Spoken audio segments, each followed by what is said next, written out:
আজকে আমরা এই ভিডিওতে দেখব others number system two binary number system, অর্থাৎ অন্যান্য নাম্বার সিস্টেমে থাকা কোনো নাম্বারকে কিভাবে বাইনারি নাম্বার সিস্টেমের নাম্বারে পরিণত করব। ডেসিমেল নাম্বারকে কীভাবে বাইনারিতে পরিবর্তন করব, অক্টালকে কিভাবে বাইনারিতে পরিবর্তন করব, বা হেক্সাডেসিমেলে থাকা কোনো নাম্বারকে কিভাবে বাইনারি নাম্বারে পরিবর্তন করব। এই তিনটা নিয়মের মধ্যে একদম ওপরেরটা অর্থাৎ ডেসিমেল থেকে বাইনারিতে পরিবর্তন, এটা আমরা আগেই একটা ভিডিওতে দেখে নিয়েছি, যেখানে ডেসিমেল থেকে অন্যান্য নাম্বার সিস্টেমে যাওয়ার তিনটে পদ্ধতি আমি দেখ। তাহলে আজকে আমরা এই ভিডিওতে দুটো নিয়ম সম্বন্ধে আলোচনা করব। একটা হচ্ছে অক্টাল টু বাইনারি, অর্থাৎ অক্টাল নাম্বারকে কীভাবে বাইনারি নাম্বারে পরিবর্তন করব, আর হেক্সাডেসিমাল টু বাইনারি, অর্থাৎ হেক্সাডেসিমাল নাম্বারকে কীভাবে বাইনারি নাম্বারে পরিবর্তন করব। তাহলে প্রথমে আমরা দেখে নিই অক্টাল টু বাইনারি, অর্থাৎ একটা অক্টাল নাম্বারকে কিভাবে বাইনারি নাম্বারে পরিবর্তন করব। নিয়মটি খুবই সহজ, তার জন্য আমাদেরকে এই টেবিলটা মনে রাখতে হবে, যেখানে আমি একটা কলমে অক্টাল ডিজিটগুলোকে দেখিয়েছি আর একটা কলমে তার সমতুল্য বাইনারি নাম্বার 3 বিটে দেখিয়েছি, অর্থাৎ 3 বাইনারি ডিজিটে দেখিয়েছি। কেন 3 বিটে দেখিয়েছি? কারণ হায়েস্ট অক্টাল যে ডিজিট 7, সেটাকে বাইনারিতে প্রকাশ করতে 3টে বিটের প্রয়োজন হয়, 1 1 1। সেই জন্য প্রত্যেকটা অক্টাল ডিজিটকেই আমি 3 বিট বা 3টে বিটে প্রকাশ করে এই টেবিলটা তৈরি করেছি। এই টেবিলটা প্রথম মুখস্থ রাখতে হবে, বারবার অঙ্ক করতে থাকলে ওটা অটোমেটিক হয়ে যাবে, আর মুখস্থও রাখতে হবে না, নিজে থেকে অভ্যাসের মতো হয়ে যাবে। এখানে একটা অঙ্ক দেওয়া হয়েছে, দেখো, বলা হয়েছে 7523.31 বেস 8, মানে এটা একটা অক্টাল নাম্বার, এটাকে বাইনারি নাম্বারে পরিবর্তন করতে বলা হচ্ছে। তাহলে কি করব? অক্টাল নাম্বারটা লিখে নেব, এর নিচে একটা রো নেব যেখানে আমি বাইনারি নাম্বার বলে লিখব, এবং সেখানে প্রত্যেকটা অক্টাল ডিজিটের বাইনারি কত হচ্ছে, সমতুল্য বাইনারি 3 বিটে, সেটা লিখে দেব ওই টেবিলটা দেখে, ডান দিকের টেবিলটা দেখে।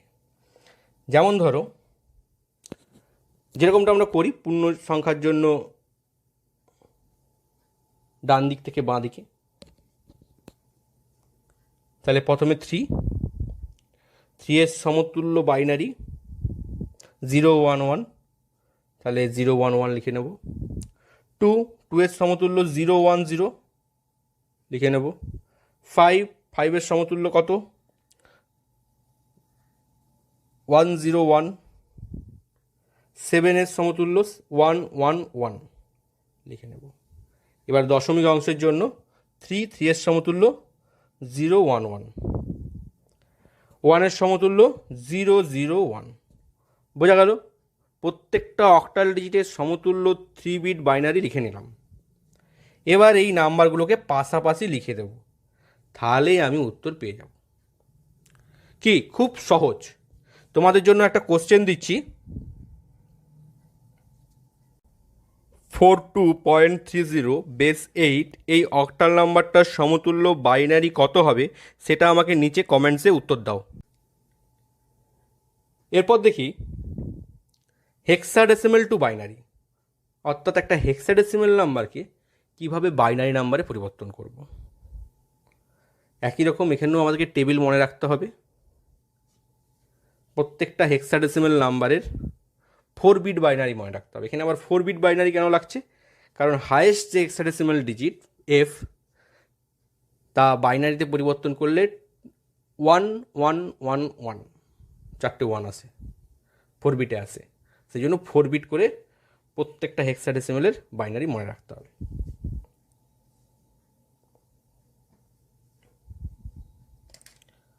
তো ধরো একটা অঙ্ক দেওয়া হয়েছে, এখানে বলা হচ্ছে 3DA.0F বেস 16, এটা একটা হেক্সাডেসিমেল নাম্বার। বেস 16 দেখে তোমরা বুঝতে পারছো এটাকে বাইনারিতে পরিবর্তন করতে বলা হচ্ছে। একই রকম নিয়ম, আমরা হেক্সাডেসিমেল নাম্বারটাকে আগে লিখে নেব, তারপরে নিচে বাইনারিটা লেখার জন্য একটা জায়গা করব। এরপরে এর সমতুল্য বাইনারি কত? 4 বিটে 1 0 1 0 লিখে নেব।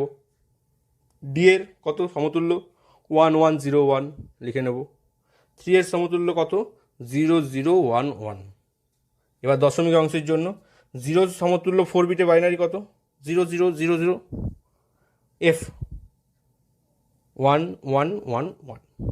এবার কি করব? যেই বাইনারিগুলো পেলাম এগুলো পাশাপাশি লিখে দেব, তাহলেই আমি উত্তর পেয়ে যাব।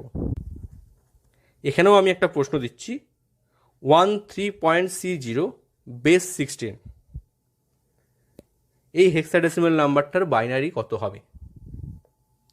এটাও আমাকে নিচে কমেন্টস করো। তাহলে দুটো প্রশ্ন দিলাম, একটা অক্টাল থেকে বাইনারি, একটা হেক্সাডেসিমাল থেকে বাইনারি। দুটো প্রশ্ন দিলাম, এই দুটো প্রশ্নের উত্তর কমেন্টসে আমাকে উত্তর দাও যারা যারা পারবে। আর এ বিষয়ে আর যদি অন্য কোনো প্রশ্ন থাকে, কোনো অসুবিধা থাকে, আমাকে নিচে কমেন্টসে প্রশ্ন করো, আমি তোমাদের অবশ্যই উত্তর দেবো।